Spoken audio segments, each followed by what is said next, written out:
بسم اللہ الرحمن الرحیم۔ السلام علیکم۔ آج دسمبر کی 21 اور ربیع الثانی کی 23 تاریخ ہے۔ پیش خدمت ہے حالات حاضرہ کا خصوصی بلیٹن۔ سعودی عرب نے عمران خان کو کوالالمپور سربراہی کانفرنس میں شرکت کرنے سے روکا۔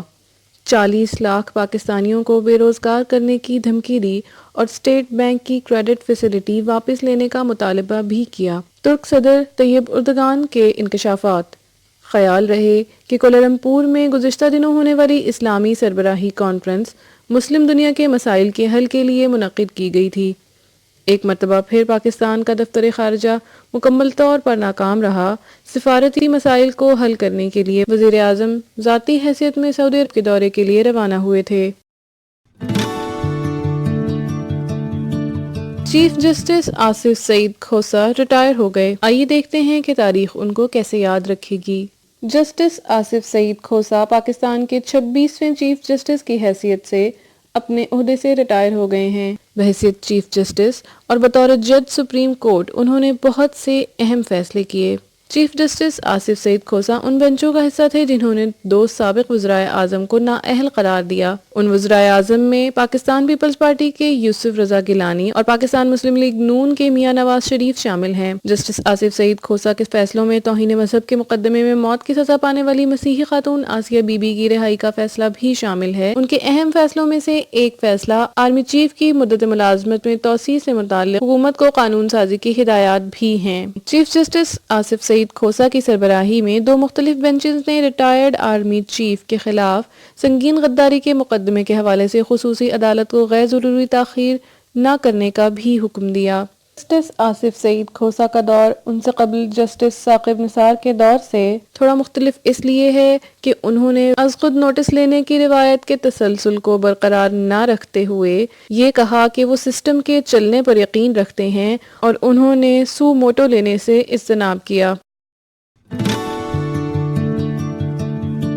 عالمی مالیاتی فنڈ کے جائزہ بورڈ نے پاکستان کی معیشت کا پہلا جائزہ مکمل کرتے ہوئے حکومتی اصلاحات کو پروگرام کے مطابق قرار دیا ہے، جس کے بعد پاکستان کو IMF سے کیے گئے معاہدے کے تحت 452.2 ملین امریکی ڈالر کا حصول ممکن ہوگا۔ IMF کے مطابق پاکستان کو ابھی بھی منی لانڈرنگ سے نمٹنے کے لیے کافی اقدامات کرنے کی ضرورت ہے۔